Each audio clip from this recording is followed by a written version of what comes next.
Hello, we're Team Leo, and today we're going to be defining majority rule versus individual rights.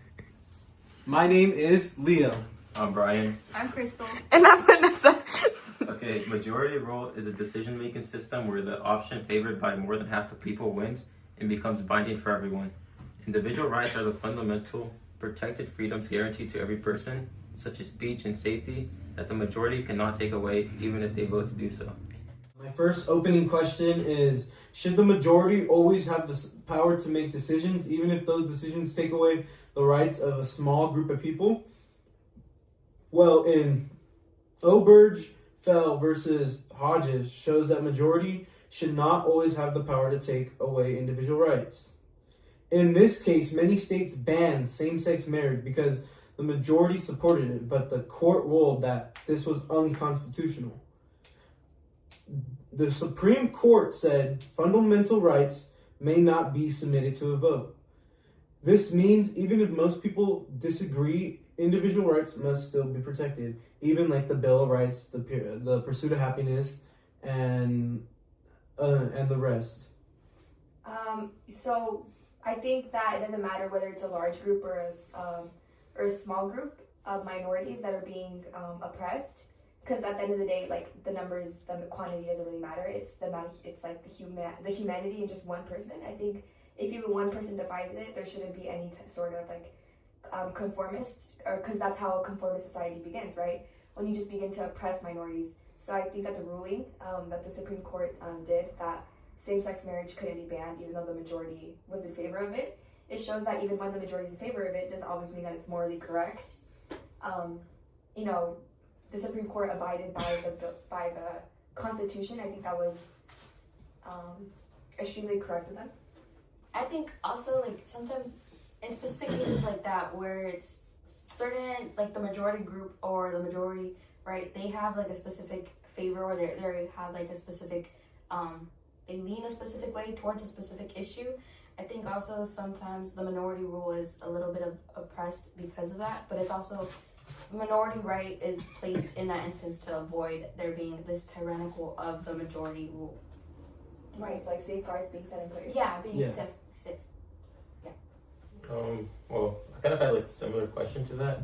So, like, what I was gonna say to your question was like, I feel like it's helped me see the difference between legality and morality.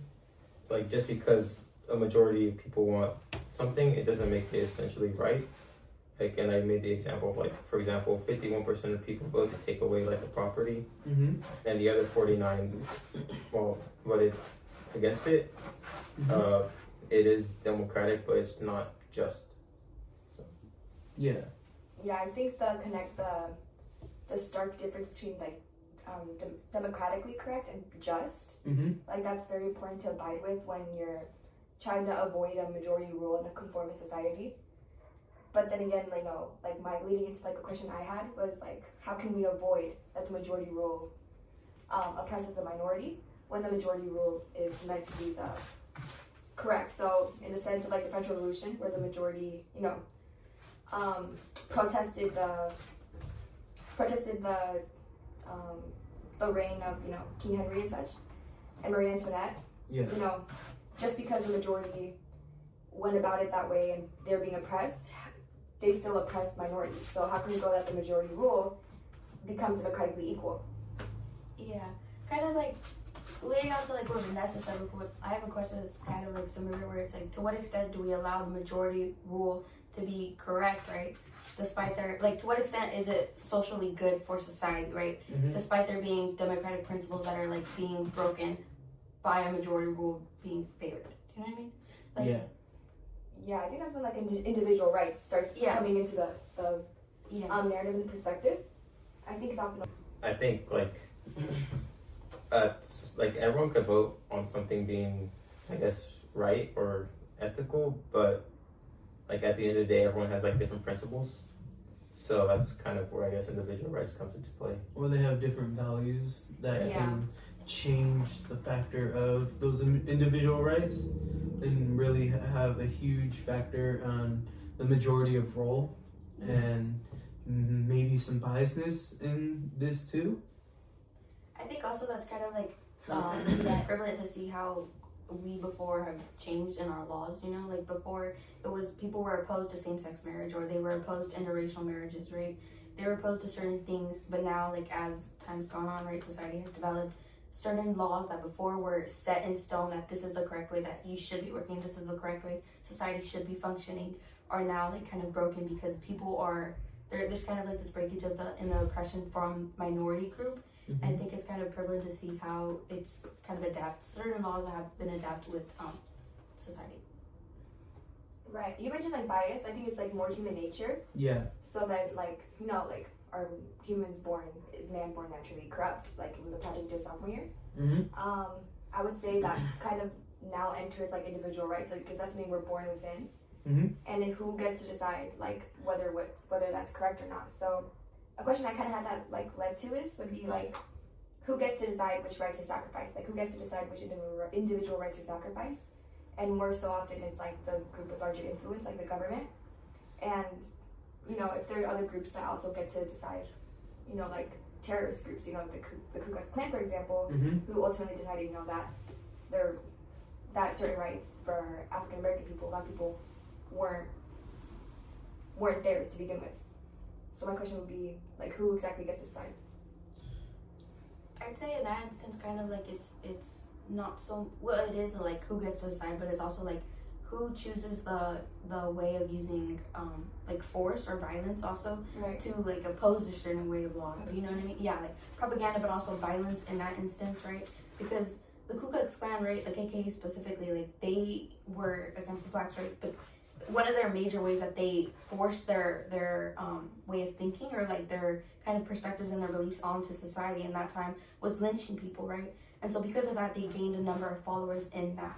So I think it's also like a use of propaganda and a use of violence that kind of dictates who gets to like rule, you know what I mean? And specific with the majority rule. Do you know what I mean? Right. In that instance. And it's kind of how the history is told, kind of like with slavery and how they were like treated, Who and controls the narrative? controls the narrative clearly, and it kind of, the history kind of reflects the future, because slavery was abolished, but like people like, or It's like minorities, modern day slavery now. yeah, minorities are still treated horribly by, like, for example, like cops or like Yeah. Right? I see what you mean. Like, there's still people that are being treated like unequally. Like, some people still have like the same values maybe that were, mhm. I guess, disregarded by the majority of people in the past.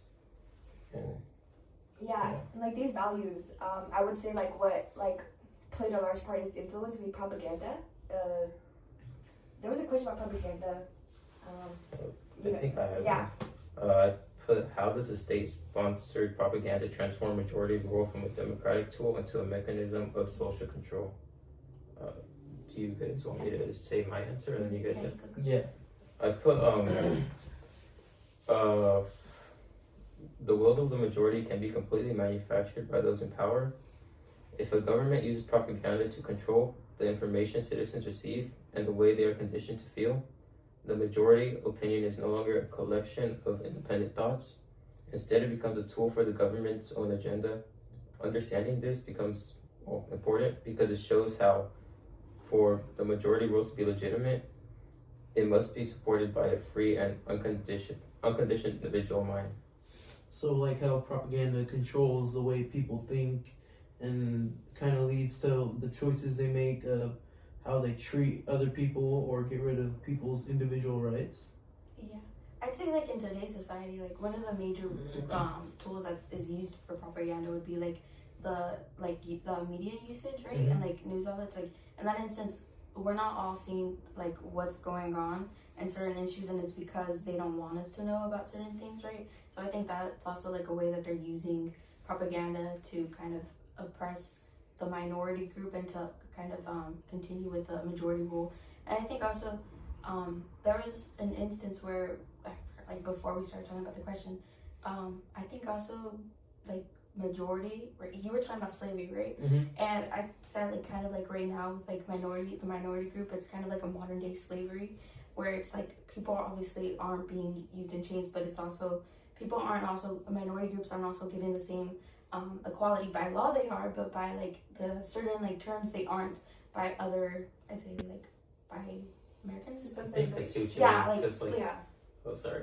Because like usually like when you look at, I guess people who come here like illegally, like when they're trying to look for like I guess work or whatever, like most of the time they do end up finding it, but then like they might receive like lower pay than like Yeah. like their Some mistreatment. coworkers. Yeah, like, Right, just but- because they aren't from here and the employer knows they could take advantage of that, like because Yeah. they're so desperate for a job, like they could just. But like I would say Get more like pay. immigrants coming here, like necessarily that system is like a system set in place by Americans themselves. It's not about immigrants. Yeah. After 9/11, security for the border Mm-hmm. didn't allow people that would travel back to America for work and then back to Yeah. Mexico. And then After ICE was 9/11, made. right? The border strengthened and wouldn't allow them to go back. So now they were stuck in America looking for jobs. And the system that the government set in place, not to allow them to go back. Mm-hmm. That's when NAFTA was in place as well. They were also taking corn oil, I believe, and wheat, other like products for a cheaper price, Mm-hmm. all because they were taking advantage of another minority. Like how ICE kind of uses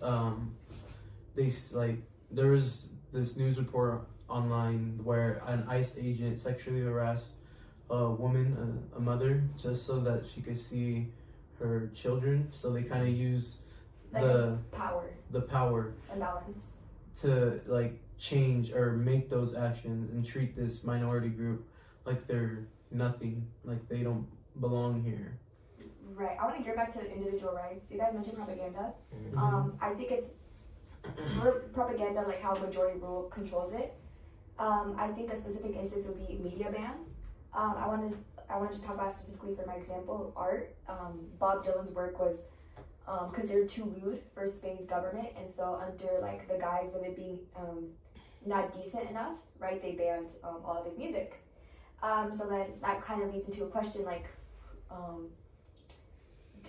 why can the government like saying that Bob Dylan's music is too lewd? Like, what other works of art and what other media can they ban saying that's also too lewd when it can be trying to express a different narrative that the government doesn't agree with? Like, at what point do we cross an instance, a border that like they can say anything is too lewd and they like, and the media and the majority can say that it's appropriate for them to say it because of the government. They can say that, any politically expressive work of art is too lewd and too indecent, and now people's perspectives are being kind of oppressed, right? Mm-hmm. So then, with that kind of references, like a modern day Hitler's society, right? Yeah. Yeah, like to what extent do we Can we allow the government to put bans on our media? Yeah, but also like kind of to just like because certain media opposes what they're what they're. I'd say like in that context, like specifically with Trump's administration, there's certain news outlets where he what's the word? Doesn't allow with the White House. He Really? he doesn't allow them to like specifically interview him, or Okay. he kind of in a way discredits them Mhm. specifically. Like there was Women one, reporters. women reporters specifically, where he discredits them just because he asked certain questions that are acting towards his actions that are opposed, right? So I'd say in that instance, like there's this issue where today the Trump's administration, the administration today, right, is kind of having this. They're discrediting news outlets that are already like classified in today's society, right? Because of the opposed views that are against his, right? Because it doesn't align with his own political agenda. Right.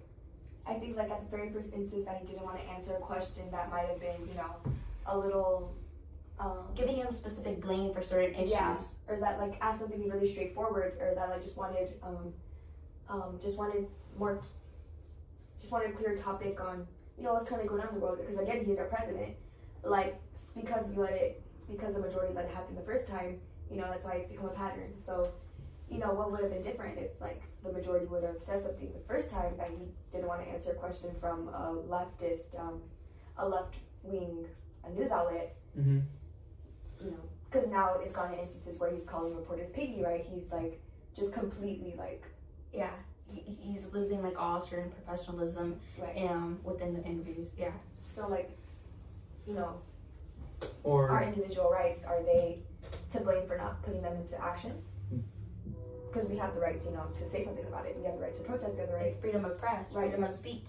but Or now like- Or like for another example, like how Vanessa said Bob Dylan's work. Another example of this would be the song "F the Police" by N.W.A. How they didn't want them to play that song at their N.W.A.'s concert because they thought it would negatively affect the police, even though they were trying to speak the word about how they're blaming or trying to like racially profile like black people for being thugs and selling drugs and all that, and it's kind of like removing their individual rights as freedom of speech, like you just said. And I kind of wanted to bring up this example because in the 90s this actually happened and people started rioting and the police kind of had a huge involvement of today still too, because this still happens reportedly because of police officers, and it still hasn't changed since the 90s. So it's kind of like showing how our individual rights kind of don't matter, but they still do. Like, it's kind of weird. Yeah, not even in the 90s. I mean, the Super Bowl, they censored a line from Green Day, Yeah. his performance, Mm-hmm. like a week ago. So, and there hasn't really been. I feel like, at least here in the United States, like going back to your example on Bob Dylan, like, well, being like in a democratic country, like where we all have a voice and stuff like that, and we could use our individual rights. Mm-hmm. I feel like we should have a say first before the government does. Like, I mean, if we're given those rights, like freedom of speech and stuff like that, and like the right to vote, I think we should have the right first before the government does to like say what's okay to put out there and what's not. Right, so our collective action. Yeah. So then I would say like a collective action and like individual rights. Like they, collective action, like when a majority comes together and takes, and does something, gets something. Like I think it's like, it depends a lot on individual rights. So I think there's like a very stark difference between majority rule and collective action. Yeah, I'd say there's also kind of like a struggle in between like actually creating a collective action at times, because though certain like states might have opposed views on certain things like abortion, same-sex marriage, whatever, right? I think it is kind of difficult to create this coming together of the minority groups, right? Because there also is like an opposing view that does believe something else, right? And I think it's also difficult because to create that kind of new ruling for it, because there's also like old ways that were used back then that people still hold on to and aren't accustomed to the new ruling. Yeah, like the overturning of Roe v. Wade, right? Yeah. And of course, there's freedom of speech, right? If you want to overturning Roe v. Wade, right? There's a billboard right on Blackstone.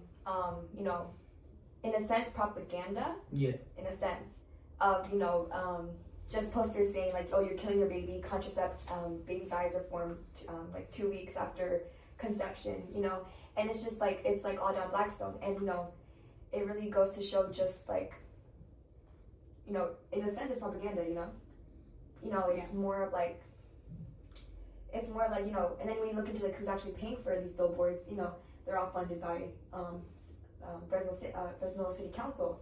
So then once you like peel back layers, the ones and of who's Fresno City Council funded by, California, and then California, the capital. And so it all kind of leads back to like maybe like one collective organization that's trying to spread a certain message, and it reaches us everywhere, like leading back to the billboards all around Blackstone that are trying to promote a message that abortion is wrong, and like abortion is like, which completely legal to do, but one shouldn't oppose their own views on someone else in such a public and negative way. I think like even when like things like that, like for example abortion do become legal, like that's kind of when individual rights come into play, because you don't essentially have to agree with like people who say like abortion is right. Like you have your individual rights for a reason. Like you could disagree and like simply Just not be against it. Yeah, choose to not have an abortion. Like that's why we have them. Like so like we have the freedom to not do something or do something. Right. Yeah. Everyone has a voice, pretty much. But people try to like But then like ignore that voice. That Yeah. when people say, they try to like hide the truth just so they can like, or put propaganda on it to like change what actually happened, just so they could forget about it and make people just like try to be at peace with it. so like Roe v. Wade, you know, Mhm. people who see Trump's administration as politically incorrect, how ICE is using power imbalances to do certain things, you know. A Yeah. question I had would be like, if the minority resists and succeeds and becomes the new majority, like what stops the new majority from inheriting the same potential to oppress the new minority? So in a sense, if roles were reversed and, you know, those who saw Trump's administration as politically incorrect, those who want Roe v. Wade's overturning to be set back in place in a sense, right? Mm-hmm. And those who want, you know, proper training on ICE immigrants, ICE officials, and, you know, the power balance to be not used in an unjust way, you know, if roles were reversed, what stops the new minority from not being oppressed in a sense? From that majority type, like Yeah. that tyrannical majority. Yeah, is there rule. really anything you can do from like everyone having the same opinion? Because I don't think like Yeah. as a collective human nature we have the ability to all agree on one thing. I feel like it kind of involves with power, because there's no telling what like rich people can do. Because yeah, they can try to suppress us, and it might actually work. For example, like Trump could probably do it. I feel like he could stop the new minority.